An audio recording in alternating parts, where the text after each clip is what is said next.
Earlier on, we talked about that gas pressures, that the reason why gases put pressures on the sides of their container are because of the fact that the molecules of gas are moving around, and when they move around, they impact the surface, the surface of their container, so they hit that surface, and as those molecules basically run into the surface, they put a force on the container. And so by putting that force, that's where the pressure comes from. And so start off with, that's just sort of our first statement here. Gas pressures are caused by the impact of gas molecules on the surface of its container. But what if we have a mixture of gases? For example, the air. The air is mostly oxygen and nitrogen, but there are some other things that are involved too, so carbon dioxide and water vapor and some other trace gases. So we have a mixture of different types of molecules in this gas we call air. In mixtures of gases, each type of molecule exerts its own pressure. And so we can talk about the impact in air of the oxygen molecules against the wall of the surface. And so the oxygen molecules are going to put a pressure against the wall.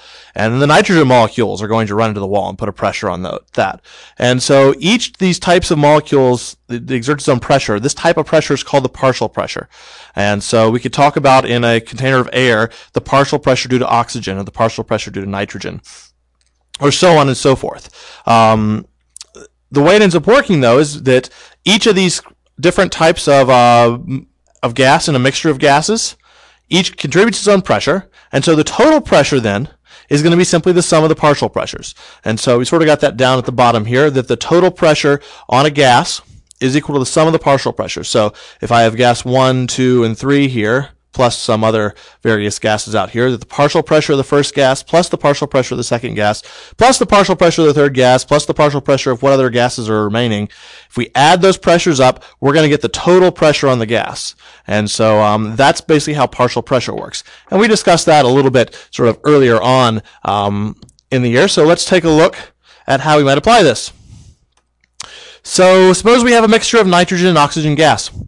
We're told that the partial pressure of the nitrogen is 606 torr, and we're told that the barometric pressure is 777 torr. So the question is, what is the partial pressure of the oxygen gas? And so, well, here's what we know. We know that the total pressure is simply equal to the sum of the partial pressures. In this case, we have a mixture of two different gases. We have oxygen and we have nitrogen. So we have a partial pressure of the oxygen and a partial pressure of the nitrogen. So do we know the total pressure? Yes. The barometric pressure, that is the pressure of the overall pressure of the gas, is 777 torr. So we have 777 torr is our total pressure, equals the partial pressure of the oxygen plus the partial pressure of the nitrogen. We don't have the partial pressure of the oxygen. That's what we're looking for. Plus the partial pressure of the nitrogen, which we're told is 606. So plus 606 torr. And so if we want to find what the partial pressure of the oxygen is, we simply want to subtract off 606 off both sides. And so in doing that, we end up with a partial pressure of the oxygen should be equal to, what is that, 171, I believe? I'm doing it in my head, right? 171 torr. And so in this case right here, that's going to be our final answer. Significant figure-wise, this is rounded to the ones place, this is rounded to the ones place, and so our answer will be rounded to the ones place. And so 171 torr is the partial pressure of the oxygen. Just like we said, if you add up the partial pressures, you get the total pressure. Now, here's where we sort of move with this, and here's the reason why this is important. Let's suppose that we have a mixture of, once again, nitrogen and oxygen gas, and we want to find the number of moles of nitrogen that are in this container. To do that, we could apply the ideal gas law. But the problem is that with the ideal gas law, if we use the total pressure, we won't find the number of moles of just nitrogen. We'll find the number of moles of both nitrogen and oxygen. So if we want to find just the number of moles of nitrogen, we don't want to use the total pressure. We instead want to use the partial pressure of the nitrogen that's sort of up here. So the rule is basically this. When you're ever applying the ideal or the combined gas laws for individual gases in a mixture, so, if I have a mixture of nitrogen and oxygen, just the nitrogen or just the oxygen, then the partial pressure is used, not the total pressure in any calculation. So in a mixture, if you're looking for one thing, you always use the partial pressure. So let's see an example of how this might work. And so taking a look here, if I can get my computer to listen to me. All right, so in an 18-liter mixture of nitrogen and oxygen gas, the partial pressure of the nitrogen is 606 torr and the barometric pressure is 777 torr. If the temperature is 370 K, how many moles of oxygen are collected? And so well, let's start this off here. Is that first question you always want to ask is this gas changing? And it's not going from one type of gas to another. It's not changing its volume or its temperature or its pressure. So we're going to use the ideal gas law. So PV equals nRT. And so let's set this up. So the pressure. The total pressure, the barometric pressure, is 777 torr. The question, though, asks how many moles of oxygen are collected. And so the barometric pressure would be both oxygen and nitrogen. So we don't want to use the barometric pressure, the 777. We instead basically want to use the partial pressure of the oxygen. And so we found on the last one here that the partial pressure of the oxygen, we just take the 777 minus the 606. And so when we do that, we said we got 171. So that meant that the partial pressure of the oxygen gas is going to be 171 torr times the volume of the gas, which we're told is 18 liters, equals N, the number of moles. That's what we're looking for. How many moles? Times the R, which for the units we're using here, 62.36. And then our last one would be the temperature. The temperature is 370 K. It's already in Kelvin, so we don't have to round any. So 370 K right here. And so at this point, all we have to do is solve for N. And so divide both sides by 62.36 and what is the other one? 370 K. So 62.36 and 270 K, divide both sides by both of those. And so that cancels these guys up here. Working out the math on this, we end up getting, let's see, 171 times 18 divided by 62.36 and then divided by 370. And so in doing that, we get that N, in this case, the number of moles, is going to be equal to 0.13340 moles. Significant figure-wise, that the pressure has 3 significant figures, the volume has 2, the 62.36 is a constant, so it's infinite. The temperature, we said we always round to the ones place, and so this one's going to have 3. So our final answer is going to have 2 sig figs, and so our number of moles would be 0.13 moles of, in this case, oxygen gas.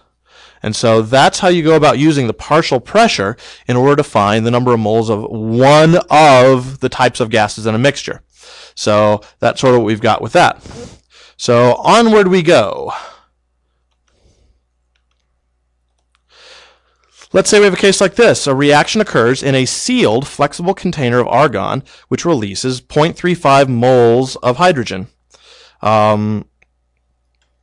After the reaction, the container is brought to STP. What is the partial pressure of the argon?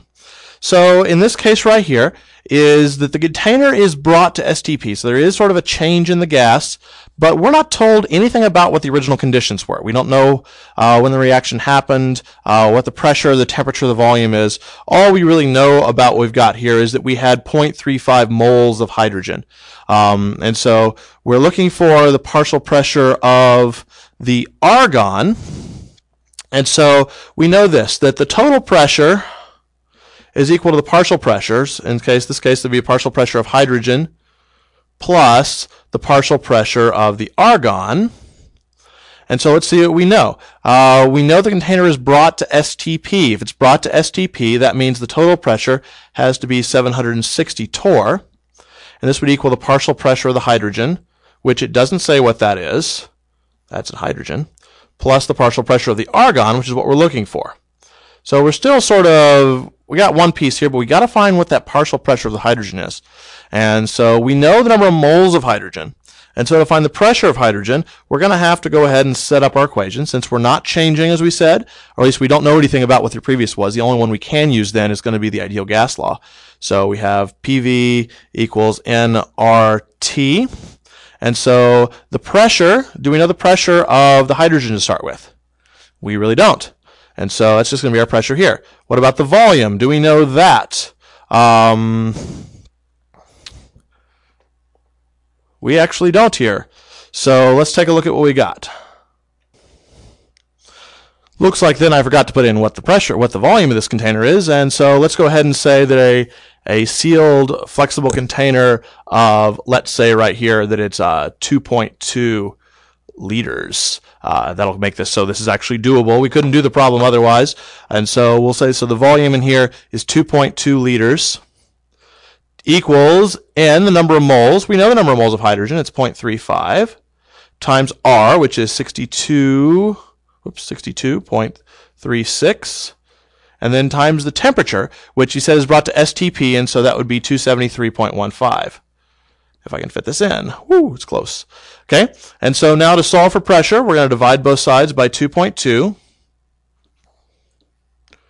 And so getting out the calculator, we say that we've got 0.35 times 62.36 times 273.15, because it's STP, divided by the volume, 2.2. And so we end up getting, in this case, 2,709.89. And so the pressure is 2,709.89.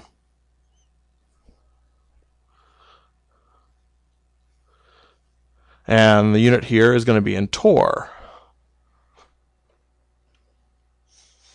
which gives us a little bit of a problem. So I think I made a mistake on that little volume that I added up there before. Instead of being 22, let's actually go ahead and let's change that. And I apologize for this. That's what I get for not working out this problem before I put it in here completely. So let's change that volume to 22 liters. And so instead of having 2.2 down here, we're going to change things to be 22. And I just deleted, like, wow, that's a lot of stuff there. Let's just go ahead and reset that right there. And I'm going to get rid of this guy down here. Let's work this out just a second right over here. So in this case, we have the pressure, which we don't know, times the volume, which in this case would be 22 liters. And so we got to divide both sides by 22. That should give us a better answer here. And so working out the pressure here, then let's go ahead and reset this guy. And so we say, let's see, 0.35 times 62.36 times 273.15. And then we take that and divide it by 22. And so I get 270.98 is what we get for the pressure. So 270.98 torr is what we get for the pressure. Now, because of the fact that what we used here is we used the number of moles of hydrogen in here. That's the number of moles that we used right there. It means that this wasn't the total number of moles, not of hydrogen and argon. Since this is only moles of hydrogen, that means this will only be the partial pressure of the hydrogen. And so this is our partial hydrogen pressure. So once we've got that, we can go back over here again, and we can take a look at our original total pressure calculation. So 760 equals the partial pressure of the hydrogen, which we found to be 270.98 torr. 270.98 torr plus the partial pressure of the argon right there. And so to solve this, we're just going to subtract off our 270.98 from both sides. And so we end up getting a partial pressure of the argon, in this case, would be 760 minus 270 I can't get this to work right. Minus 270.989. And so we get 489.011. 49.011 torr is the partial pressure of the argon. Significant figure-wise is taking a look back over to what we did on the right side is the 22 liters has 2 sig figs, the 0.35 has 2 sig figs, 62.36 is infinite, and so is the so is our 273.15 because that's at STP. Over on, so that means that our 270.9 should have 2 sig figs, so it should be rounded. The 2 and the 7 are the significant figures here. And so in this case, so this one right here on the other side, then the 270 should be rounded to the 10 spot. The 760 is from STP, so it's infinite. That means our final answer should be rounded to the tens place. And so then that would mean these two guys are significant. So our actual final partial pressure of the argon would be 490 torr. And that's going to be our final answer. So 490 torr would be the partial pressure of the argon in the container. So let's go onward then. So the place where this partial pressure issue is going to be most used is going to be whenever we're actually collecting gases as we would be in a lab. Because one of the problems is that if, let's say that you do an experiment, you react two things together, and it produces a gas. In most cases, most experiments we tend to do, there tends to be air around. And so, as a result, any gas we produce tends to be contaminated by the air, contaminated by the atmosphere that it's around. And so, as a result, to prevent atmospheric contamination of a gas that's in a reaction, oftentimes gases are collected what's called over water. And so, gases are collected sort of over water is the term that's used. And what that means is the reaction takes place underwater, where there is no air, and the bubbles that come off of that reaction of any gas that's produced collect at the top of the container. And so we have a water-filled container to start with. There's no air in it. There's no way for air to get into it or any other sort of atmospheric gas. We do the reaction underwater. The bubbles that form from that gas produced in the reaction come up to the top of the container and then are not contaminated by any air. Now, there are other gases, though. In this case, there's actually one other gas, and that's water vapor. So such gases are thus a mixture of the collected gas, the one that we actually created in our reaction, and water vapor. And so what that means is that if we find we have the total pressure of that gas that's in the top of our container, the one we've collected here, it's going to be a combination of the partial pressure of the gas plus the partial pressure of water vapor, H2O. And I don't know what's going on here. So that's what we've got here to start with. So what that means is if we're able to measure the pressure of a gas that we collect, in order to find the partial pressure of the gas we're interested in, that is, do any type of gas calculations, we have to subtract off our water vapor pressure that's right in there. And so in order to do that, we need to find a way of finding that water vapor pressure. Fortunately, we've already got one of these. You have a colored sheet, which is the vapor pressure chart for water. And so this right here is basically our water vapor pressure table. And so we must consult one of these to find the vapor pressure of the water in the mixture, and thus the gas's collected partial pressure. The collected gas's partial pressure. And so if you look at your vapor pressure chart, then it tells you that if we do a reaction, and let's say that the combination of the two gases, the total pressure, the barometric pressure, is 760 millimeters of mercury. And if we did the reaction at 40 degrees Celsius, then we look on our vapor pressure chart and we see that 40 degrees Celsius corresponds to a vapor pressure of 55.4. And so if we wanted to find the partial pressure of our collected gas, we take the total pressure, 760 torr, and subtract from that the 55.4, which is the partial pressure of the water vapor. Whatever's left there has to be the partial pressure of the gas we're interested in. So that's basically called collecting over water. And so if you ever see something that says that this gas was collected over water, it means in any gas law calculation you do, you have to subtract off the water vapor pressure. And so that's going to be your first step. And then once you've got that partial pressure of the gas, then you can use it in its calculation. If a gas is not collected over water, if it is a pure gas, there is no contamination, and there's no water vapor involved, we found some other way of collecting the gas, or it's a case where basically you collect the gas over water and then dry it out. That gas is called a dry gas. And so if it says that such and such is a dry gas, it means you don't have to worry about the water vapor pressure. You can just go ahead and use the total pressure as your partial pressure of the gas. And so over water means you have to subtract off the water vapor to find the partial pressure. A dry gas means you don't have to subtract off the water vapor because there is no water vapor involved. So an example on this. So a sample of oxygen gas is collected over water. Is measured to have a volume of 17.4 milliliters and a pressure of 745 torr when the temperature is 20 degrees Celsius. How many moles of oxygen were collected? And so to get this to work, we look at it and we say, all right, we're looking for moles of oxygen. And moles, well, this tells us right off the bat we're pretty much going to have to use the ideal gas law. So PV equals nRT. Other hint here is the fact this gas isn't changing. So we're looking for moles of oxygen. So that means we need the partial pressure of the oxygen. We have 745 torr. This is the total pressure. So what we have to do is we know the total pressure is going to be equal to the partial pressure of the gas, in this case the oxygen, plus the partial pressure of water vapor. We know it's water vapor because it tells us it's collected over water. So we have a mixture of oxygen gas and water vapor.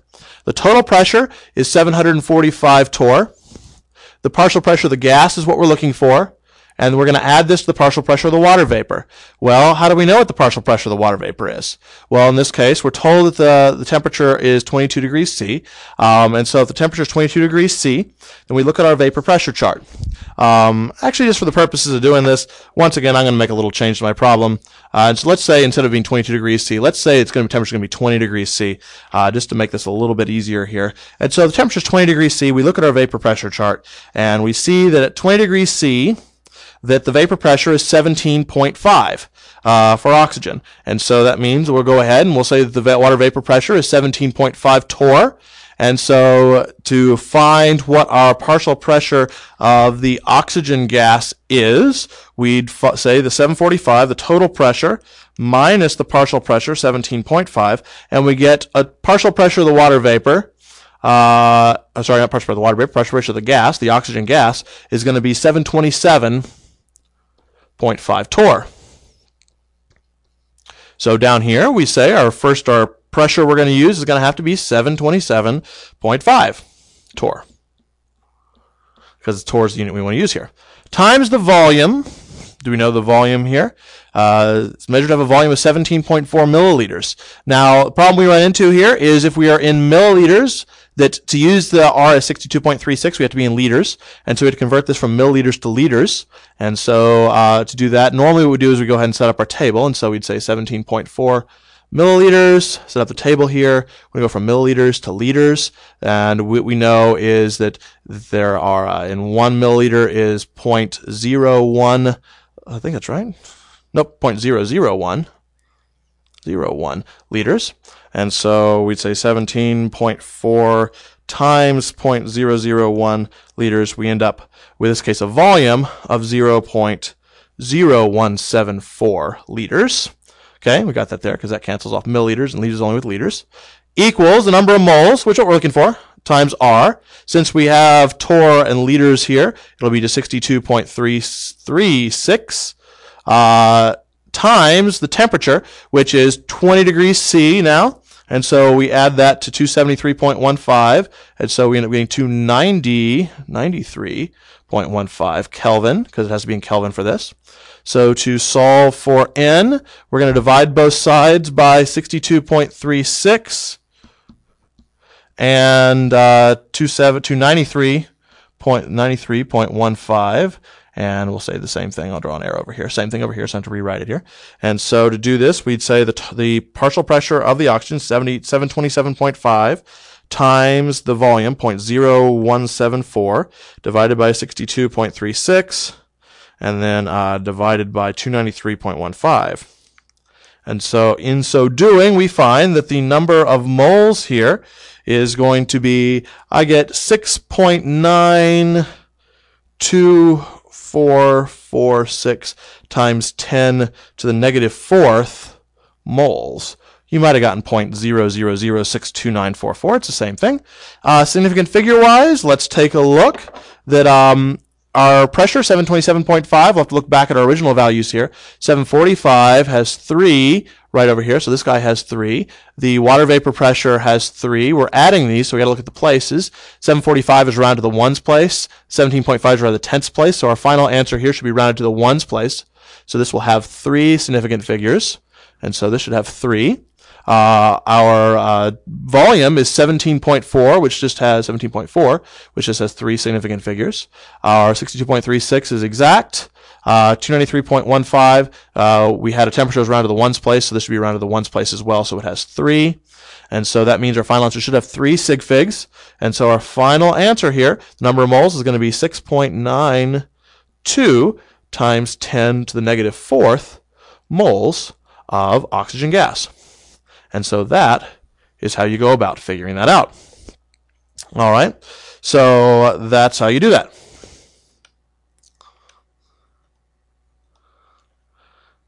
Our next guy here. Let's say that a gas is collected over water, is found to have a volume of 89 milliliters when the temperature is 18 degrees C and the barometric pressure is 99.8 kilopascals. The gas is dried and brought to standard conditions. What is the new volume of the gas? So we're looking for the volume. We have to say, is this collected over water? And it says, yeah, collected over water. So we are going to have to since we're looking for oxygen, or actually, I guess, we're looking for a gas. We're looking for the volume of that gas. We're going to have to worry about water vapor here. We have to now ask, is this gas changing? And it says that it starts off with a volume of 18 degrees C and a pressure of 99.8, and it's brought to standard conditions. And so this gas is changing, so we're going to use the combined gas law. So setting this up, we have, P1 V1 over T1 equals P2 V2 over T2. Now, P1, let's start with the original pressure here. So in the case of the original pressure, we know the barometric pressure is 99.8. But that's the pressure of both gases. We are drying this gas, which means we're taking the oxygen, or sorry, not the oxygen, the water vapor molecules out. So we can't use the total pressure because the total pressure is both types of things, both the collected gas and the water vapor. We're going to have to find for P1 what the partial pressure of our collected gas is. Now, we know that we have 99.8 kilopascals is our original pressure, and that's going to be equal to the sum of the two pressures, that is the partial pressure of the gas plus the partial pressure of the water vapor. Well, we're told it's at 18 degrees C, and so once again, I'm going to make a slight modification of this just based on the table that you've got here. Instead of 18 degrees C, let's say we're at 15 degrees C. So with 15 degrees C, to find what the partial pressure is, we look at our vapor pressure chart, and at 15 degrees C, it tells us the vapor pressure in kPa is 1.70. And so that means that we got 1.70 is our partial pressure of water vapor. And so to find the partial pressure of the gas, we simply have to subtract that 1.70 off the 99.8. And so 99.8 minus 1.70, we end up with 98.1 kPa. Okay? And so to set this up is that we have, this is our combined gas law, and so since it's combined gas law, then it means we don't have to worry about what the pressure units are as long as they're the same on both sides. And so we're okay with using this 98.1 for this one. And so we say the partial pressure is 98.1 kPa is the original pressure, times the original volume. The original volume is 89 milliliters. Once again, because of the fact that this is a combined gas law problem, we can leave it in milliliters. We don't have any trouble with that. The original temperature, we say 15 degrees, and so we say 15 degrees plus 273.15 because the temperature does have to be in Kelvin, so 15 degrees plus 273.15. Wow, I can't type today, 273.15. So we get 288.15 Kelvin equals, on the other side, the second pressure. And so it's brought to standard conditions. And so the atmospheric pressure at STP in kilopascals, which it has to be because the other one's in kPa, is 101.3 kPa.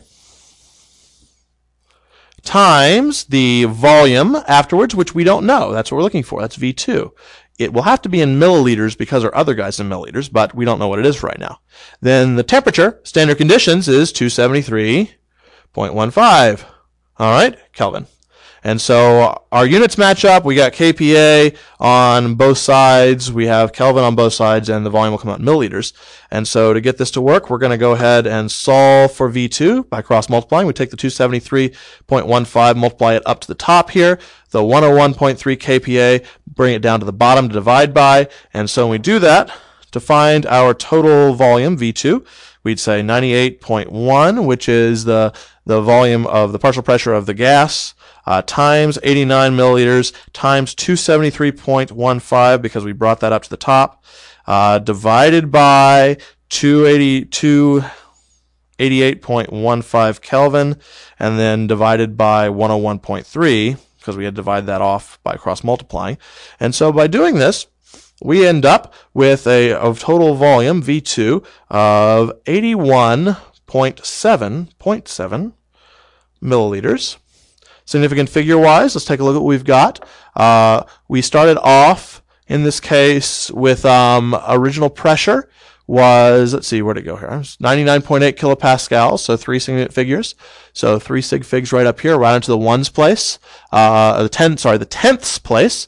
We subtracted off our partial pressure to water vapor, which round to the hundredths place. That means our answer will have to be, so we have tenths and hundredths will be the one's least precise. There's the tenths place. That means our other guy, we round to the tenths place.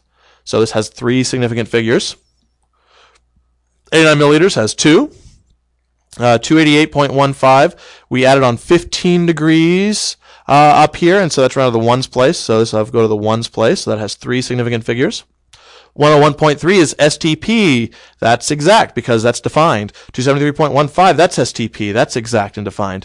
So our smallest one is our 2 sig figs for the milliliters. And so that means our final volume here will be 82 milliliters. And so that's how you'd go about finding out, using the combined gas law, with a gas that has a partial pressure due to water vapor.